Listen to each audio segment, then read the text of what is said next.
Tadej Pogačar has broken every rival who has tried to unseat him. Vingegaard pulled out, others cracked on contact. But one rider keeps closing the distance, a former football prospect turned Olympic champion, world champion and Grand Tour winner who just slashed Pogacar's lead on consecutive Tour de France stages alone after losing his key domestique to a crash. Remco Evenepoel might be the only rider who can end the Pogacar era. But talent alone has never been enough, and the real puzzle is far more layered than any single stage result. He trained inside the academies of RSC Anderlecht and PSV Eindhoven, eventually captaining Belgium's under-16 national team as a left-back. Then in early 2017, the 17-year-old walked away from the sport. 18 months later, he swept the 2018 Junior World Championships, winning both the road race and the time trial. He bypassed the traditional under-23 development ranks, signing directly with World Tour team De Koning Quick-Step at just 18.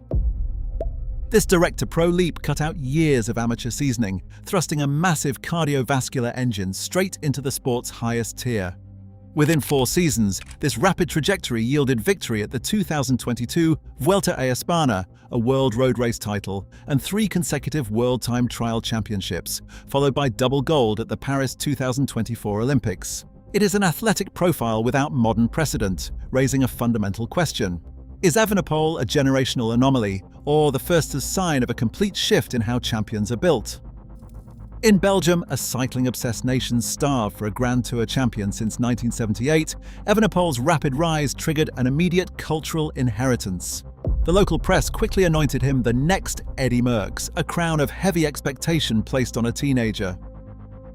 Even Merckx himself tried to ease the pressure, warning publicists to let the young rider write his own story. Yet the pressure only intensified inside his own team. Quick-Step boss Patrick Lefevre alternated between calling a teenage Evenepoel too fat and praising his ascetic discipline. Meanwhile, former world champion Tom Boonen publicly warned that raw cardiovascular power was not enough. Evenepoel still had to learn to ride tactically at the World Tour level.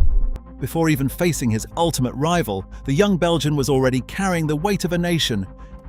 Every challenger eventually collides with the same absolute barrier. Tadej Pogačar does not just win bike races, he reshapes the road around him, exploiting moments of instability before rivals can react. Where others see danger, the Slovenian uses descents as offensive weapons, carving down mountain passes like the Pla d'Ade at over 35 km/h. His advantage is not a single physiological metric, but an elite cluster of traits: explosive acceleration, flawless timing, and an unwavering fearlessness. Backed by UAE Team Emirates XRG's multi-million-dollar defensive block, Pogacar controls the tempo of entire Grand Tours. He relies on strict nutrition and training discipline, but his true weapon is a rapid recovery rate. While other elite climbers can match his power for a single afternoon, Pogacar replicates those efforts day after day, week after week. Over a 3-week race, as cumulative fatigue drains the peloton, his performance barely drops. It is this relentless consistency that transforms a 3-week race into an execution.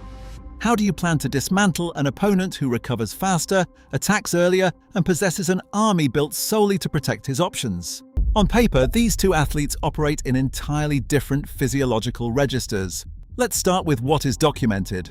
Evenepoel's engine is anchored by a functional threshold power of 425 watts. At his racing weight of 64 kilograms, this translates to an astonishing 6.6 watts per kilogram of sustained metronomic output. It is a steady-state profile designed for the clock, allowing him to average over 48 km/h to dominate individual time trials. In this discipline, the Belgian holds a clear, proven edge, routinely beating Pogacar on flat to rolling terrain where aerodynamics and constant pressure rule. But Grand Tours are rarely won on flat, steady roads. They are decided on steep, chaotic mountain passes, and here the numbers shift in Pogacar's favour. While Evenepoel excels at sustained, linear pacing, Pogacar possesses a higher estimated VO2 max in the high 90s, paired with an elite capacity for repeated anaerobic surges. On gradients exceeding 8%, Pogacar routinely sustains 6.5 watts per kilogram, while unleashing multiple attacks above 600 watts. He does not pace, he ruptures. Beyond raw power, the technical margins reveal a deeper separation. While Evenepoel has faced public criticism regarding his cornering and bike handling under pressure, Pogacar treats technical descents as offensive terrain, carrying higher speeds through high-risk corners. This contrast extends to recovery science. While both utilize meticulous nutrition plans, team insiders point to Pogacar's exceptional fatigue resistance over a 3-week race. As cumulative exhaustion drains the peloton, Pogacar's power output barely degrades, whereas Evenepoel's multi-day recovery remains an active area of development under his new Red Bull training protocols. This leaves us with a strategic equation. Evenepoel possesses the superior time trial weapon and a higher steady-state threshold, but can he translate these advantages into sustained pressure, or will Pogacar's superior recovery and explosive mountain attacks always claw back the difference? To dismantle a 4.5-minute deficit in a Grand Tour, a challenger cannot rely on a single magical moment. The path to defeating Pogacar requires a calculated chain of minor gains, executed across weeks of physical erosion. It begins with the terrain where Evenepoel holds a clear aerodynamic edge, the individual time trial. If Evenepoel can leverage his 48 km/h engine to claw back 30 to 40 seconds on rolling roads, he forces UAE Team Emirates into a defensive posture, but time trials alone are not enough. The real battle must be waged on the road, exploiting chaotic, unpredictable moments. On flat, exposed transition stages, Red Bull Bora Hansgrohe must use crosswinds to split the peloton, driving high-speed echelons to isolate Pogacar from his multi-million-dollar defensive block. In the high mountains, success relies on staged solo efforts rather than impulsive reactions. This means sending satellite riders up the road on early climbs, establishing pacing stations before launching a preemptive long-range attack on high-altitude passes where thin air and heat multiply the fatigue. By forcing Pogacar to chase without his teammates, Evenepoel can turn cumulative exhaustion into an invisible ally. Yet as the race enters its final brutal alpine phases, one question remains. Can any tactical blueprint actually break a champion who has proven almost impossible to isolate? The corporate takeover of Bora Hansgrohe by Red Bull represents a structural escalation in the World Tour. This is not a cosmetic sponsorship deal, it is a systematic attempt to build an ecosystem capable of matching UAE Team Emirates. By positioning Evenepoel as the absolute centerpiece of this project, the team has transformed money into high-performance tools. The Belgian now has unfettered access to specialized wind tunnel testing and custom aerodynamics, designed alongside Specialized. Red Bull's performance staff have redesigned his coaching, nutrition, and recovery protocols to shave fractions of a percent off his physiological limits. This is an institutional arms race where every margin, from glycogen replenishment to custom-molded carbon fiber helmets, is built to withstand a 3-week beating. It changes how Evenepoel prepares, recovers, and executes on the road, turning a single rider into the tip of a massive corporate spear. But as the road rises into the high Alps, a deeper question remains. Can even the ultimate corporate machine actually manufacture a way to break a biological phenomenon?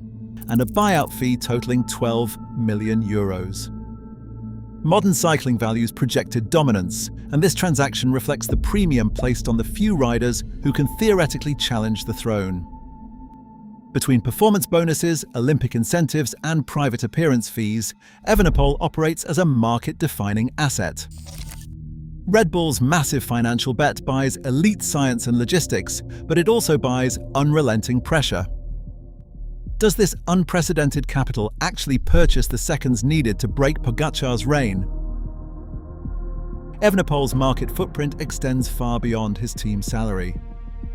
He rides custom specialized bikes, wearing matching specialized helmets and shoes linked to Shimano power meters. His elite engine is fueled by custom nutrition from Morton and Red Bull sports drinks, while luxury watches, sportful clothing, and Oakley eyewear package his identity for the public. On the road, high-performance vehicles manage his mobility, while his personal foundation highlights his public-facing charity work. This commercial architecture transforms a 24-year-old rider into a global corporation built to challenge the very peak of the sport. Behind the solitary figure of the lone attacker lies a highly managed human architecture. At the foundation sits his emotional core, his father Patrick managing the immediate support circle, and his wife Umi Rayane providing stability away from the noise of the peloton. But on the road, Evenepoel's aggression is not raw instinct. It is the final link in a highly controlled chain. Personal coaches and performance directors dissect his daily metabolic files, while team doctors, psychologists, and nutritionists calibrate his physical and mental limits.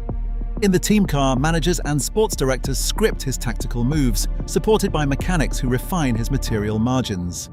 Every explosive solo raid is merely the visible execution of a deeply managed system. Can this collective brain trust outmaneuver Pogacar's lethal racing instinct? The road to the yellow jersey remains a crowded, volatile ecosystem. Direct general classification pressure comes from Jonas Vingegaard, Primoz Roglic, and Juan Ayuso, alongside Carlos Rodriguez and Richard Carapaz. Behind them, race-shaping disruptors like Mathieu van der Poel, Wout van Aert, and Mads Pedersen break traditional tactical scripts, forcing chaotic early chases. Further complicating this terrain are high-ceiling prospects like Florian Lipovitz, Isaac Del Toro, and Paul Seixas. These riders may not all threaten the ultimate throne, but their presence alters the tactical mathematics, blocking paths and depleting team resources.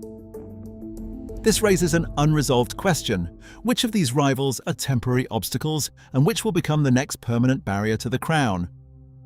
Evaluating modern greatness requires precise benchmarks rather than historic prophecies.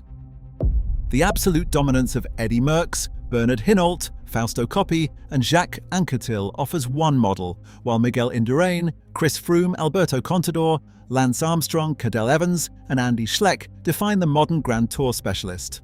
Meanwhile, Peter Sagan, Fabian Cancellara, and Tony Martin represent the pinnacle of one-day and time trial excellence. Evenepoel fits none of these templates. With a Grand Tour victory, a Road World title, and Olympic double gold, he is a hybrid athlete. He represents a new multidisciplinary puzzle, distinct from any single predecessor. Can old categories truly define a rider who breaks every historical mold? The theoretical debate ends where the asphalt of the 2026 Tour de France begins. Here, the 4-minute and 30-second gap separating Evenepoel from Pogacar remains a live, volatile margin.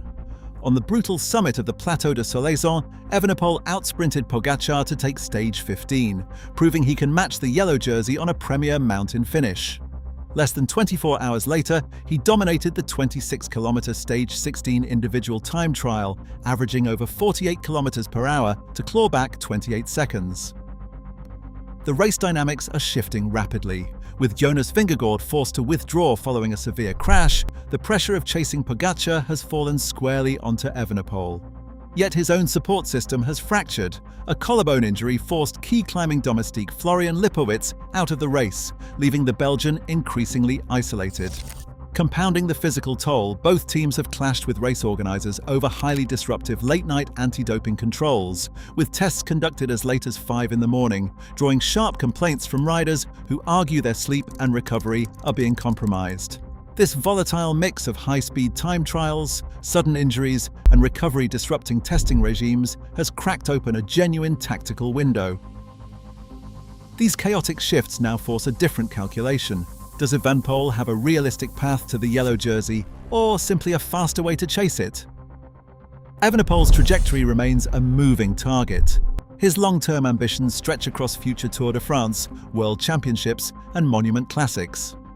While the financial power of Red Bull Bora Hansgrohe secures a steady stream of technological and training advantages, the competitive environment is expanding. Multi-million euro transfers and aerodynamic developments are no longer a private jewel.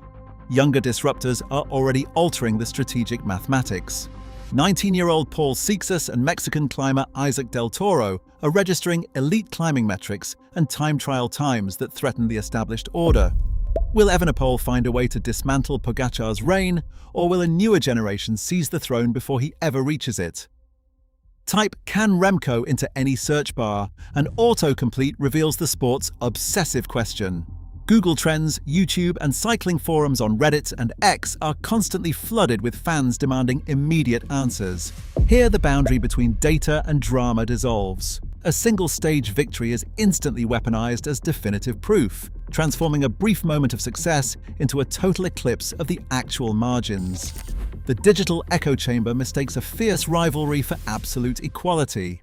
But one strong season cannot settle an ongoing reign, leaving a massive gap between public hype and cold, hard reality. Evenepoel's actual capacity to close that gap rests on his elite sustained power and aerodynamic positioning on his custom specialized bike. This physiological engine is why Red Bull backed him with a €3 million salary, identifying him as the ultimate time trial weapon. Yet Pogacar still holds the stronger all-around case, possessing superior climbing and rapid multi-day recovery. While Evenepoel remains the most credible long-term threat to UAE Team Emirates, his weaknesses on steep mountains still matter. The timeline to challenge this reign is also shrinking. Younger talents like Isaac Del Toro and Paul Cyclist are already registering elite metrics, threatening to disrupt the duel before a clean handover can occur. Can Evenepoel find a way to break Pogacar's grip? The chase is no longer about closing a 4-minute gap. It is a battle for the future of modern cycling. While today Pogacar redefines the absolute limits of human performance, Remco Evenepoel remains the sole disruptor, refusing to accept second place. Whether he can shatter the crown or merely chase it remains the sport's greatest unanswered question. Who do you think wins this ultimate rivalry? Let us know below.